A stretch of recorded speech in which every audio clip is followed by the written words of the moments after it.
Então, bom dia a todos. Essa é uma continuação da aula do dia 19, por isso que eu coloquei aqui 19 e 25 de junho. Para quem não viu a aula do dia 19, ela está disponível no YouTube e foi disponibilizado para vocês no Google Sala de Aula. Você pode acessar o link do YouTube lá pelo Sala de Aula. Bom dia para quem chegou. Então, é uma continuação daquela aula. Lá a gente definiu tipos de energia, falou de energia cinética, tá bom? Então, essa aula é uma continuação daquela. Quem não viu aquela aula vai ficar um pouco perdido. A gente tratou lá dessas equações, desse gráfico, resolveu esse exercício aqui. E eu falei de outros tipos de energia, que era a energia potencial gravitacional, e parei na energia potencial elástica, que é onde eu vou continuar, de onde eu vou continuar hoje. Perdão. É de onde eu vou continuar. A aula de hoje é, de novo, sobre energia. Existem vários tipos de energia que vão se transformando uma na outra. E o tipo de energia que eu vou falar hoje é a energia potencial elástica, que é uma energia, sempre que houver potencial no nome, é uma energia que pode vir a ser outro tipo de energia, por isso que ela é chamada de potencial, tá bom? Aí eu falei da energia potencial gravitacional, que é a que ocorre dentro de um campo gravitacional, e agora a gente vai falar da energia potencial elástica e encerra falando da tal da energia mecânica, que é a soma das energias que está envolvida num sistema, por exemplo. A gente vai analisar, de fato, por exemplo, um sistema que tem energia potencial e energia cinética, a energia mecânica é a soma dessas duas energias, cinética e potencial, tá bom? Então, na aula anterior, eu parei exatamente nesse slide aqui, sobre energia potencial elástica, beleza? É disso daqui para frente que eu vou tratar. Para não ficarem perdidos, depois revisitem a aula sobre energia. Então, o que é energia potencial elástica? A gente vai usar a letrinha EPE, energia potencial elástica. A gente começa com um exemplo. Ao puxarmos, por exemplo, um arco, utilizando, por exemplo, arco e flecha aqui, ó, você tem uma linha que faz o papel de um elástico, um cordão. Os índios usam um barbante lá, bem forte, quando se inventou o barbante, né? Antes disso era uma fibra que eles encontravam no mato, era feito com, trançava essa fibra e isso parecia um barbante. Tem alguém querendo entrar? Então, quando você puxa um arco de arco e flecha, um elástico ou barbante, são um elástico ou... Como é que é mesmo? Ao puxarmos um arco, um elástico ou... Não, é porque ele está dando dois exemplos, né? Tá certo, entendi. Então, quando você puxa um elástico ou um arco, ou puxa, ou distende uma mola é fazer isso aqui com a mola. Você está realizando um trabalho sobre o sistema, certo? Quando você, por exemplo, o índio pega não precisa ser o índio, essa mulher que está jogando com a Amazônia, né? O rio Amazonas, como curiosidade para vocês, nasceu porque os índios, umas índias atacaram um barco que subiu o rio Amazonas e diz que a flecha entrava mais de meio metro no casco do barco que subiu. Aí eles batizaram o rio de Amazonas, porque eram mulheres que atiravam essas flechas. Beleza, voltando à vaca fria. Então, quando você puxa um arco, ou puxa um elástico, ou distende uma mola, você está realizando trabalho sobre o sistema, certo? Você aplica uma força e essa força tem uma direção e é exercido um deslocamento. Lembra que trabalho é força vezes deslocamento. Então, você está realizando um trabalho sobre o sistema.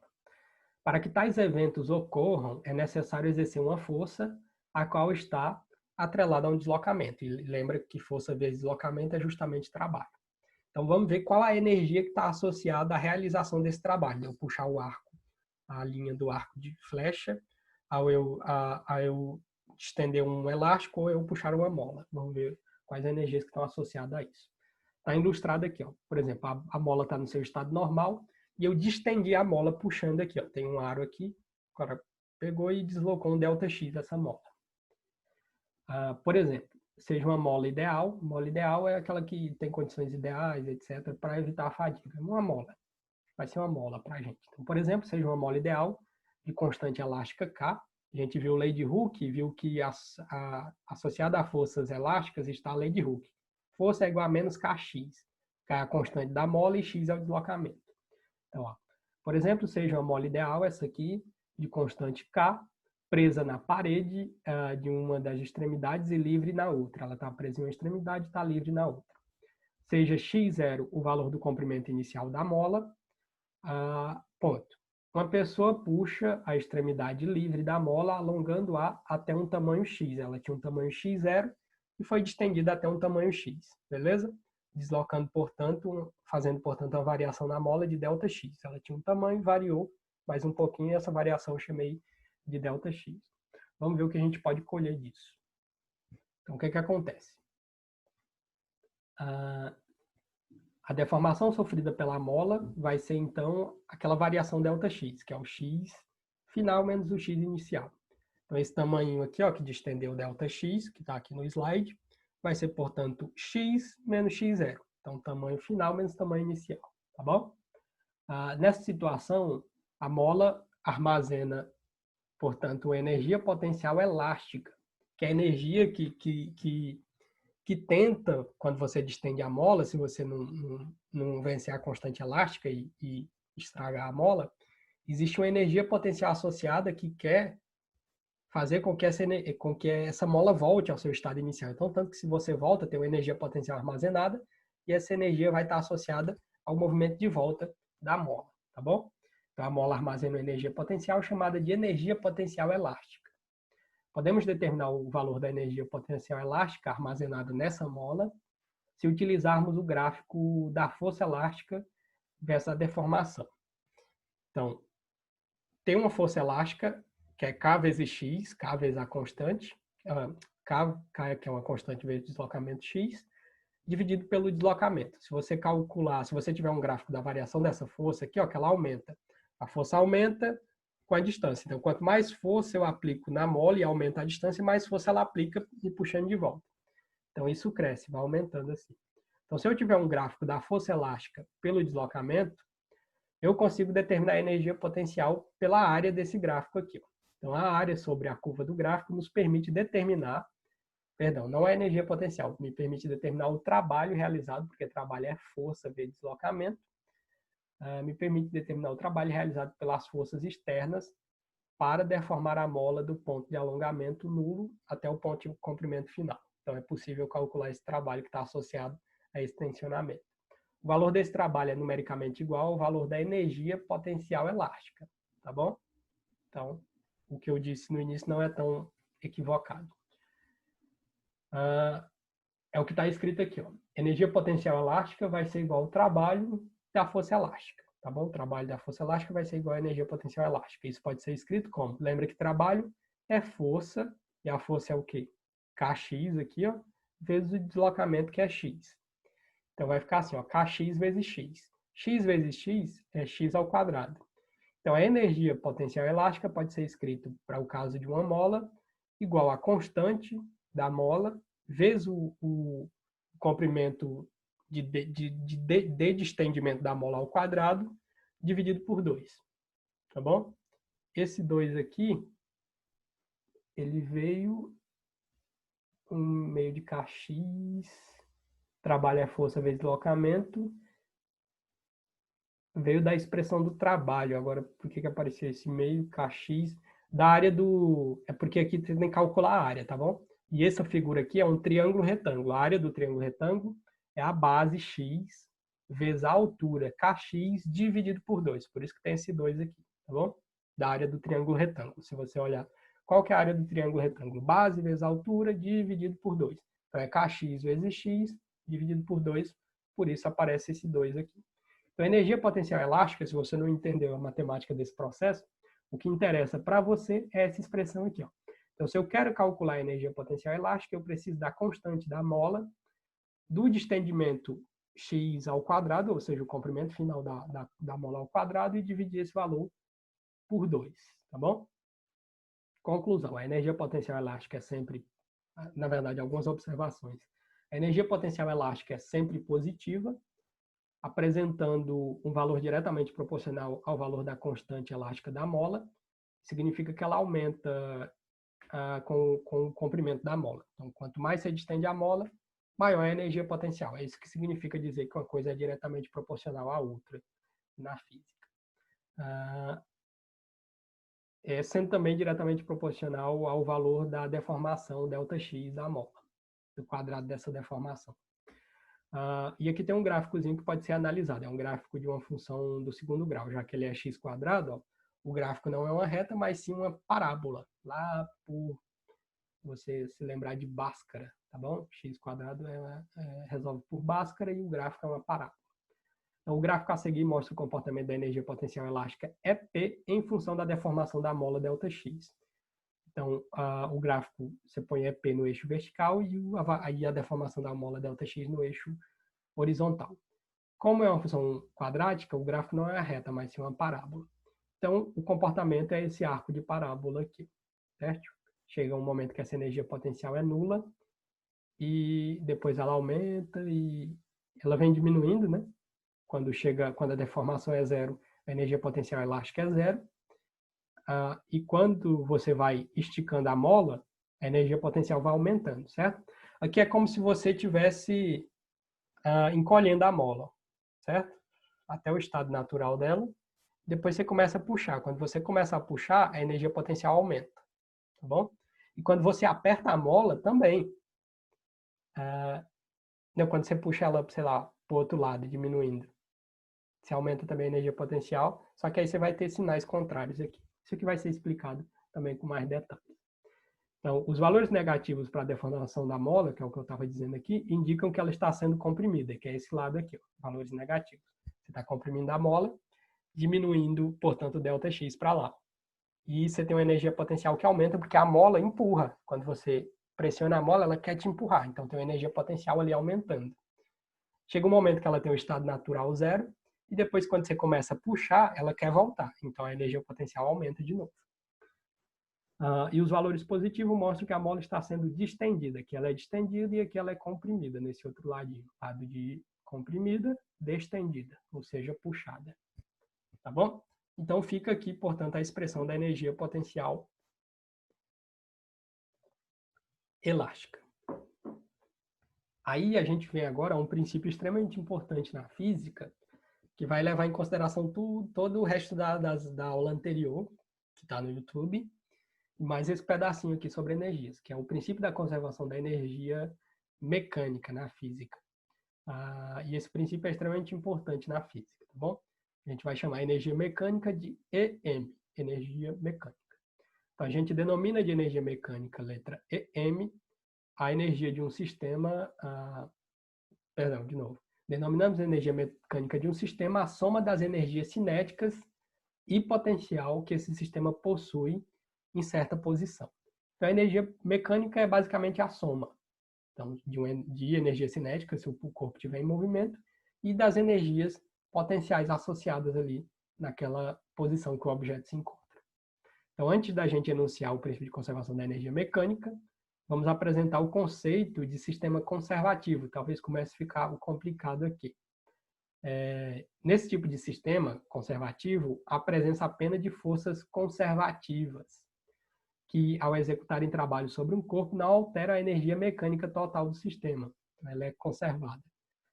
Então, talvez isso, não sei se fica muito complicado, mas por hora, é necessário você saber que as forças gravitacional, ou seja, que é a força-peso que a gente usa, a força elétrica e a força elástica são conservativas. Então, já está valendo para nós.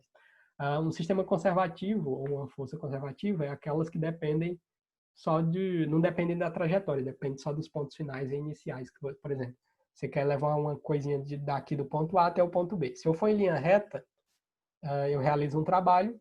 Se eu for por ali, eu realizo um trabalho que vai ser igual, porque o trabalho só depende do ponto final e do ponto inicial. Isso é uma coisa conservativa, tá bom? Ela independe do caminho. Ponto. Assim, o princípio da conservação da energia mecânica nos diz que, em sistemas conservativos, ou seja, em sistemas nos quais apenas a força-peso, a força elástica e a força elétrica realizam o trabalho, a energia mecânica total do sistema se conserva. Tá bom? Ela não muda. Observe o exemplo a seguir que vai ilustrar o princípio. Então, vamos ter isso aqui se trata de um exemplo, nesse texto aqui. Então, vamos considerar, por exemplo, uma esfera. Acho que está desenhado aqui para frente, tá? Então, vamos ver se dá para entender por aqui. Considere, por exemplo, uma esfera que foi solta de uma altura h, tá bom? Ela vai ser solta. Então, ela tem uma energia potencial associada a ela, um potencial gravitacional. Energia potencial gravitacional, para quem viu a aula anterior, é massa vezes a aceleração da gravidade, porque ela está dentro de um campo, vezes a altura dela com relação à superfície da Terra, onde o potencial a gente considera que é zero. Então, suponha que você levantou uma bolinha, você está segurando ela aí, certo? Então, essa bolinha ela tem uma energia potencial associada a ela naquele ponto. Vamos ver o que rola. Então, considere uma esfera e ela vai ser solta de uma altura h em queda livre. Significa que eu estou desconsiderando a resistência do ar, porque senão a bolinha cai mais devagar. Então, suponha que tenha vácuo ali. Como representar a figura que eu mostrei e volto lá depois para vocês, está lá na frente.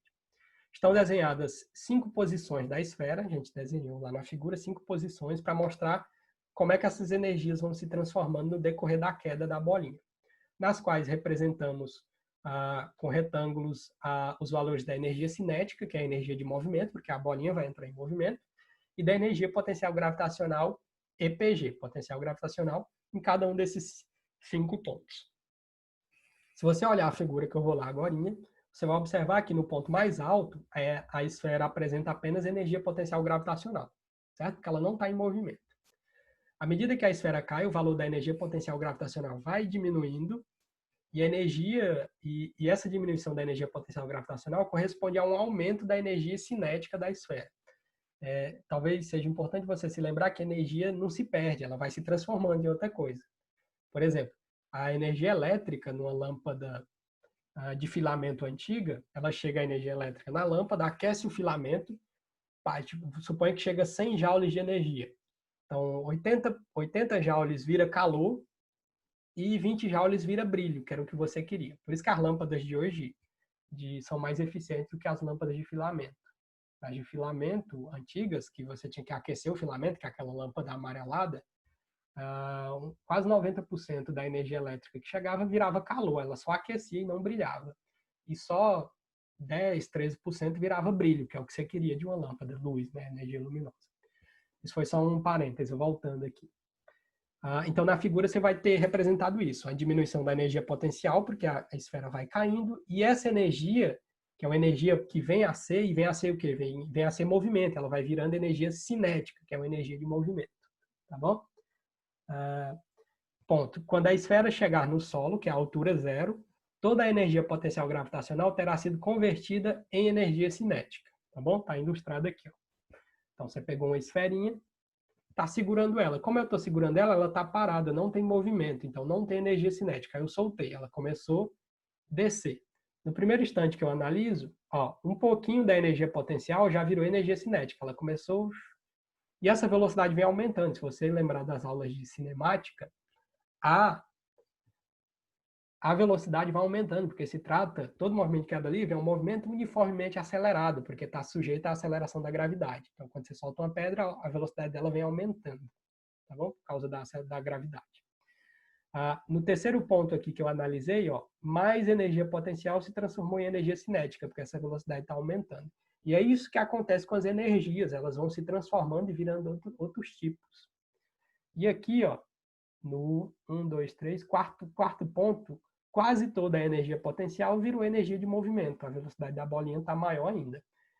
De tal maneira que quando ela chega no solo e bate no solo, pá, exatamente, vamos supor, no instante em que está tocando o solo, antes de bater, você vai ter toda a energia potencial, você vai ter que toda a energia potencial virou, portanto, energia cinética de movimento. Depois que a bolinha bate no chão, aí já é outra história. O barulho que vai fazer da queda vai virar algum tipo de energia sonora. Se a colisão for muito forte, vai aquecer, parte da energia vai virar calor, e essa energia vai se dissipar lá no solo, tá bom? Devido à colisão, aí você tem colisões elásticas, pode ser que a bolinha bate e volte e fica quicando até as energias se distribuírem. Mas numa condição ideal, ela bateria ali e viraria som e calor, essas energias. Tem uma história interessante na física que os físicos ficam zoando o Galvão Bueno, quando ele estava narrando um jogo de futebol, porque ele dizia o seguinte, um dia uma bola tinha chovido no campo de futebol e a bola veio e bateu numa poça d'água. pá. Aí ele disse assim na narração, não está errado para quem não é físico, né? Nem, isso passou despercebido, mas físico que gosta de futebol percebeu. Ele disse assim, ó, a bola bateu na água e ganhou velocidade. Isso não acontece, tá bom? Para a bola ganhar velocidade, a poça d'água tinha que congelar, porque ela tinha que transferir energia dela para a bola ganhar velocidade. Então, quando a bola bateu na poça d'água que o Galvão Bueno falou, a bola cedeu energia para a água, e a água que aqueceu um pouquinho, isso foi pouco. Então, a bola diminui de velocidade, não ganha velocidade. Então, o erro do Galvão Bueno foi dizer que a bola ganhou velocidade. A bola veio, bateu na água, assim, ó, na poça d'água, segundo ele, ganhou velocidade. Para ganhar velocidade, a água deveria ceder calor para a bola e a água teria congelado a poça d'água, né? O que não acontece, né? Ninguém viu isso acontecer, uma poça d'água congelar. O que acontece na realidade é que parte da energia da bola foi consumida pela poça na colisão, virou calor, virou barulho, ó, pá, parte do barulho é energia também, bom? Então, é aí que aparece, no dia a dia aparecem essas transformações de energia. Aí os físicos ficaram zoando o Galvão Bueno muito tempo por isso. Um professor meu da UNB que falou isso, né? A gente chama na física de efeito Galvão Bueno, que é um absurdo, né? A poça ceder energia para a bola e a bola sair mais rápido. Continuando, tem uns gráficos aqui que talvez seja um pouco abstrato, mas eu vou falar para vocês aqui. De como a gente pode analisar graficamente o que aconteceu ali, naquela situação. O primeiro gráfico, eu tenho um gráfico de energia cinética pelo tempo, e aqui um gráfico da energia potencial. Então, no início, a energia cinética era zero, tá bom? E durante o processo, até atingir o solo, a energia cinética, que era zero, foi para um máximo. Ela chegou a um máximo até tocar o solo. A gente chamou de E0. Já a energia potencial saiu de um valor que ela tinha, enquanto a bola caía, e enquanto o tempo passou, ela zerou. Tá bom? Ela se transformou totalmente em energia cinética. Beleza?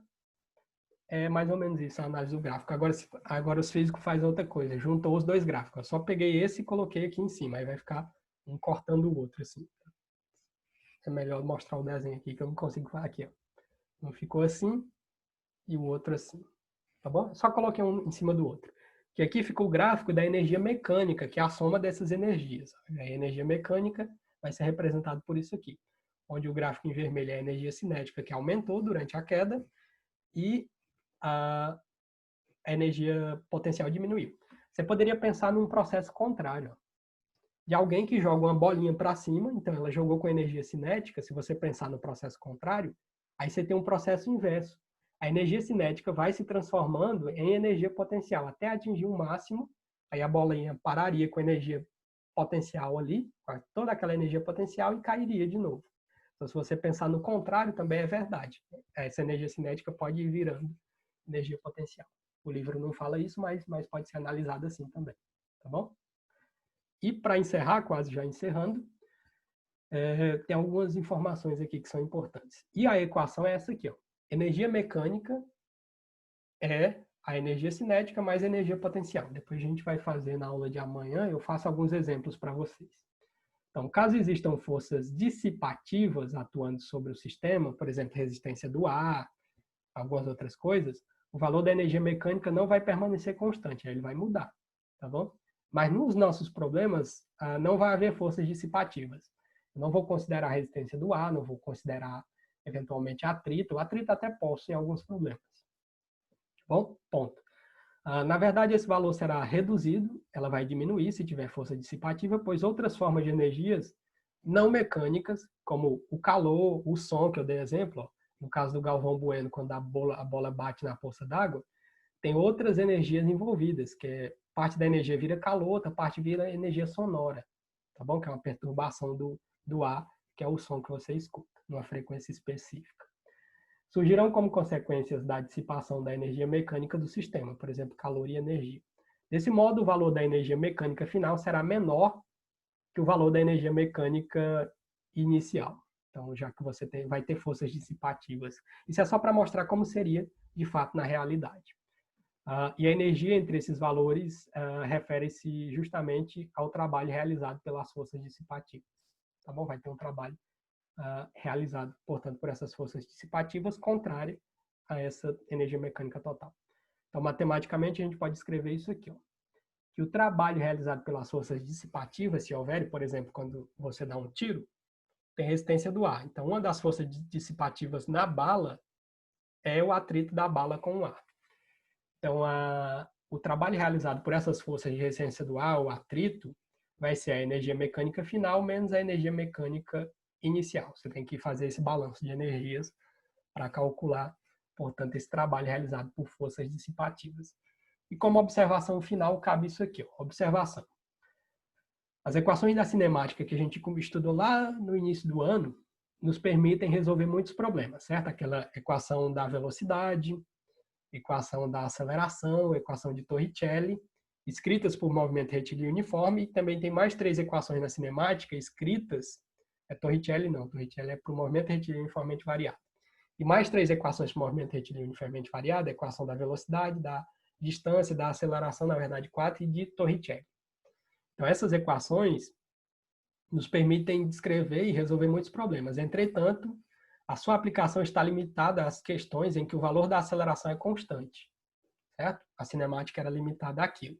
Dessa forma, a gente utilizando o princípio da conservação da energia mecânica, que é esse princípio aqui, problemas cuja solução não poderiam ser encontrada pelo estudo de movimentos uniformemente acelerados, podem agora ser resolvidos via métodos de energia, que é o que eu vou fazer para vocês amanhã, alguns exemplos de problemas usando métodos de energia, tá bom? Eu atingi o tempo aqui. Eu encerro aqui, talvez seja muita informação, mas é assim mesmo, tá bom? Ainda mais a distância fica mais complicado. Obrigado pela sua atenção. Bons estudos, fiquem em casa se puderem, e amanhã a gente volta com a aula de exemplos, tá bom?